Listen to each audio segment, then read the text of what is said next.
¿Gonzalo? Mercado, Camila. ¿Usted me oye? Sí, ya lo escucho. ¿Me oye?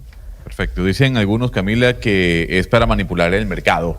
Otros dicen que son las herramientas que está utilizando para lograr que algunos países cedan. En este caso puede ser México, porque no se sabe de alguna otra forma qué dio Claudia Sheinbaum para que Donald Trump reculara frente a la decisión. Ayer vimos como los tres grandes de Detroit, de Ford, de Chrysler y General Motors llamaron directamente al señor Donald Trump para decirle que los aranceles de los vehículos los aguantara por un mes más. Entonces, digamos que es una herramienta que está utilizando el presidente de los Estados Unidos, sin duda alguna, para presionar. Pero entendamos un poco de esta guerra, ¿quién puede ser el ganador? Si es que realmente Estados Unidos puede ser el ganador de este conflicto en el cual ya, por ejemplo, China se está involucrando. Y por eso a esta hora le tengo un invitado. Él es John Clark, que fue jefe de la Unión Europea ante la OMC, la Organización Mundial del Comercio. Camila, 40 años en el tema de negociación comercial en todo el planeta, y es una persona que sabe mucho del tema. Mr. Clark, thank you so much for being with us here in Blue Radio. Ahí lo estamos viendo, ahí estamos viéndolo en pantalla, pero no lo escuchamos. Mr. Clark, can you hear us?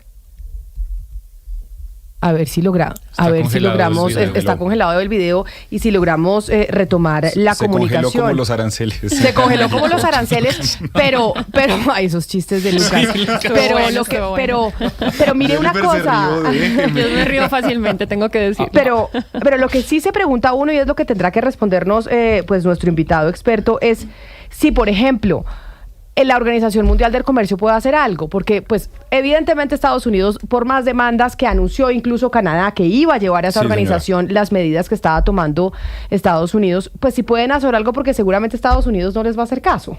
Pues esa es la gran pregunta. Justin Trudeau, el primer ministro de Canadá, anunció el martes, si no estoy mal, Camila, justo antes del día que entraron en vigencia los aranceles, que iba a demandar tanto ante el TEMEC, que es el Tratado México-Estados Unidos-Canadá, como la Organización Mundial del Comercio. Y acuérdese que nos decía, nosotros los canadienses somos muy educados, somos muy queridos, pero no nos vamos a dejar aplastar. Ahora, la gran pregunta, Camila, es un Donald Trump que no cree en esos organismos multilaterales, que se salió de la Organización Mundial de la Salud, que se retiró, dice él, del corrupto Consejo de Derechos Humanos de la ONU, ¿le va a hacer caso a la Organización Mundial del Comercio? A ver, creo que retomamos la comunicación con Mrs. Clark. Mrs. Clark, no, el señor Clark. Mr. Clark. Mr. Clark, can you hear us? I can hear you perfectly, thank you, yes. Thank you. Good morning. Good morning. Thank you so much for being here with us in Blue Radio. Ya nos oye bien el señor, ¿cómo se pronuncia el apellido, Gonzalo? Si quiere decirle Clark. Clark, ok, bueno, le voy a decir Mr. Clark. Quiero preguntarle, Clark, y es si la Organización Mundial del Comercio, lo que estábamos hablando, puede hacer algo frente a Donald Trump. Mr. Clark, we were discussing here about what the U.S. just said, about that the U.S. is suspending the taxes for Mexico and Canada for 1 month. But Canada and Mr. Trudeau said they were going to take to the World Trade Organization what the U.S. is doing, because they consider this is kind of illegal. Do you think the World Trade Organization can do something with the U.S. and with the measures that Donald Trump's government is taking against other countries facing the trade that they have between each nations? Well, the short answer is no. The WTO is completely helpless in the face of this unilateral and illegal American onslaught on the world trading system. I mean, de facto, the US has already left the WTO. They've paralyzed its dispute settlement system. They have complete disregard for WTO rules. And what we are seeing is Trump dismantling the institutions that the USA was instrumental in establishing after World War II, the WTO, UN agencies, NATO, etc. So it's a symbolic act that Canada and perhaps Mexico and certainly China go to the WTO to protest against the US's tariff measures, but it will have no practical consequence whatsoever because there is no judicial system in the WTO left. Frankly, Trump doesn't care about WTO at all. Yep. So that will not be a deterrent. La respuesta, Camila, es justamente lo que estábamos conversando antes y nos dice, la respuesta corta es no, que la Organización Mundial del Comercio realmente está indefensa ante este ataque unilateral y dice él ilegal de Estados Unidos contra este sistema de comercio mundial, que hay que tener en cuenta pues que ya Estados Unidos en varias ocasiones ha paralizado parte del sistema, que tienen un completo desprecio por las reglas de la Organización Mundial del Comercio y que además lo que estamos viendo es justamente que Donald Trump está desmantelando las instituciones que el mismo Estados Unidos ayudó a establecer después de la Segunda Guerra Mundial, como el caso de la Organización Mundial del Comercio, las agencias de la ONU, la Organización Mundial de la Salud, como lo hablábamos, e incluso la OTAN. Así que realmente no habría ninguna consecuencia en la práctica y esto es más un acto simbólico que está haciendo Justin Trudeau. El presidente Donald Trump dice que él puede ganar esta guerra comercial y yo quisiera preguntarle a nuestro invitado si él cree que Estados Unidos puede ganar esta guerra comercial con China, con Canadá y con México. Mr. Clark, Donald Trump think that the U.S. can win this commercial war. Do you think that the United States will win this commercial war? Well, I think it's too early to tell. It will win some aspects. It will not win other aspects. I think we have to understand that this is more than a trade war. This is a political initiative. You know, it's much more than trying to remove the trade deficit with China or to have a reshoring of manufacturing to the USA or to stop unfair commercial practices like subsidization and intellectual property theft. It goes much beyond that. I mean, what Trump is trying to do is to engineer a restructuring of the world economy and the centers of power in order to that the USA remains the hegemon in the face of Chinese and to a lesser extent European power. So that's his broad long-term political motive. There is method behind this in a strange kind of way. Will it be successful? Very hard to say at this point in time.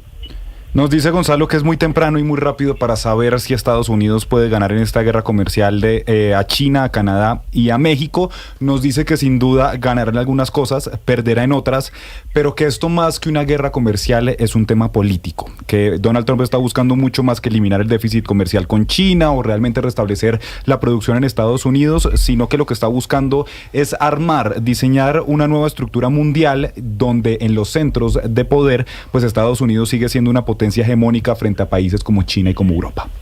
Y precisamente entonces están los europeos, los chinos haciendo algo para poder contrarrestar esto que quiere hacer Donald Trump, que él nos explica que es pues reagrupar nuevamente el poder a nivel internacional. Mr. Clark, and based on what you just said, Europe or China, are they aware of what Donald Trump's plan are, internationally speaking, that they want to rebalance the power of the world and reshape what we are seeing right now, where the U.S. holds for more time the power of the world? And what are they doing to stop this plan that he has? Or maybe they are not doing anything and they agree with this plan. Well, I think China understood Trump's objectives quite a long time ago. China itself is in a battle with the USA for global domination, or at least to share global domination with the USA in what we call a multipolar world. And so China is very, very well aware of this and will certainly resist strongly any U.S. attempts to be the sole hegemon around the globe. And it's already doing that by taking very strong retaliatory measures against the 20% U.S. tariffs on Chinese products, etc. The EU, I think, more slowly has come to realize that there is a long-term political objective behind Trump's trade and tariff wars. What can it do about it? Difficult to say. One of the objectives of both Trump and China, in fact, is to divide the EU politically. China doesn't want to divide the EU commercially. It needs a strong European economy, particularly when the USA becomes closed to China, but it does want to weaken the EU as a bloc, as does Trump. So I think the challenge for the European Union in the weeks ahead will be to show unity, to be very strong in the face of the American trade actions, to find a way through on the Ukraine war, which is really underlying a lot of the problems that we see at the moment, and not be divided by the USA or by China, for that matter. That's going to be very, very challenging, frankly, for the European Union, because although it's the world's biggest economic bloc, when it comes to political power, it's very divided between member states who are anti-Russia or pro-Russia, anti-China or more pro-China. So political unity in the face of Trump's war will be difficult to achieve. Usted le preguntaba a Camila si Europa y China están haciendo algo para contrarrestar estas medidas que está tomando el gobierno de Donald Trump. Nos responde nuestro invitado que China hace rato entendió los objetivos de Donald Trump, que China actualmente está en una batalla con Estados Unidos para la dominación global, para ver quién domina el mundo, o al menos compartir esa dominación del mundo en lo que llamamos un mundo multipolar, y que China pues está siendo consciente de esto y ha resistido con fuerza anunciando medidas de retaliación al 20% de los aranceles, pero que la Unión Europea se tardó más en darse cuenta, que ha sido más lento darse cuenta que estas medidas de Donald Trump tienen un objetivo político, y que de hecho dice que tanto China como Estados Unidos quieren lo mismo, y es dividir comercialmente a la Unión Europea. Nos dice, China no quiere dividirlo económicamente, pero sí políticamente, y lo que nos dice es que el desafío más grande que tiene la Unión Europea en este momento es mostrarse como un bloque fuerte, sólido y unido, y que por ejemplo lo que está pasando en Ucrania pues va a ser el gran desafío para saber si permanece este bloque sólido y siendo una gran potencia económica. Y por eso están en una reunión de emergencia en estos momentos en Bruselas los líderes europeos, y es lo que está intentando el señor Emmanuel Macron desde Francia, cómo unificar Europa, porque saben que esto es cómo se está rediseñando el orden mundial. Pero yo tengo una última pregunta para el señor Clark, y es que lo estamos llamando desde Sudamérica. Nosotros somos lo que ahora se llama el sur global. Y pues en medio de esta pelea que estamos viendo, pues ¿qué vamos a hacer o qué deberíamos hacer nosotros? Mr. Clark, I have one last question for you, because we're calling you from South America. So we are the so-called global South, and we are not the hegemons of the world. We don't play a role in this battle between China, the US, and Europe. What the global South should do in this context that we're facing right now, in the world trade situation? Well, the global South is a misnomer, because the countries of the global South are very divided. I mean, Chad or Haiti are global South, as are China and Brazil, countries with completely different economies and politics and perspectives. So I think the global South is not necessarily a very helpful concept. But for Latin America, for South America, in the short term, it may benefit commercially due to the breakdown of trade between USA and China. Brazil, Argentina, others will fill the gap when it comes to commodities. But in the medium to long term, what we're going to see is probably a recession in the USA, possibly a global recession, and that will inevitably have a detrimental effect on the economies of Latin America, which depend on global markets. At the same time, we know that several important Latin American countries are friendly with China, are friendly with Russia. They don't have friends or enemies, but only interests.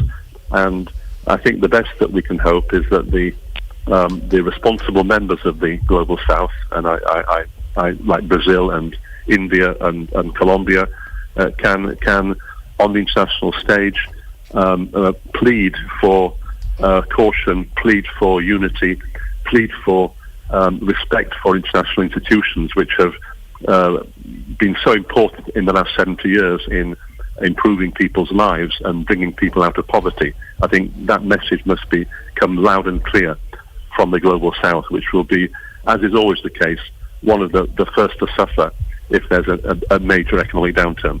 That's true. Well, okay, Mr. Clerk, Mr. John Clerk, thank you so much for being here with us. It was a pleasure talking to you. El placer fue el mío. Mil gracias a ustedes.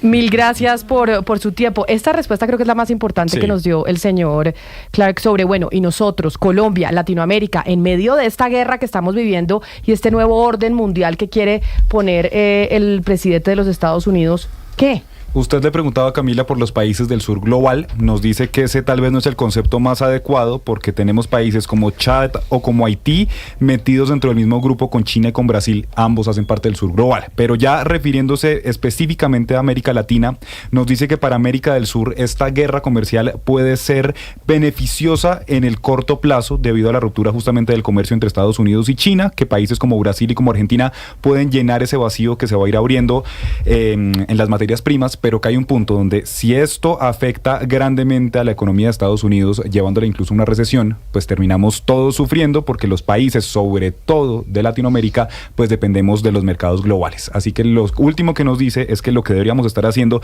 es pedir respeto, unidad, que tengan cuidado y ojalá respeto por las instituciones internacionales que nos dicen han sido tan importantes en los últimos 70 años. Y porque además siempre nosotros pues somos los primeros afectados. Así nosotros llegamos al final de esta emisión de Mañanas Blue. Ya llegan nuestros compañeros de Meridiano Blue con muchas más noticias para ustedes, en donde una de las internacionales es pues la reculada, por lo menos hasta abril, del gobierno de los Estados Unidos frente a las tarifas a México y Canadá.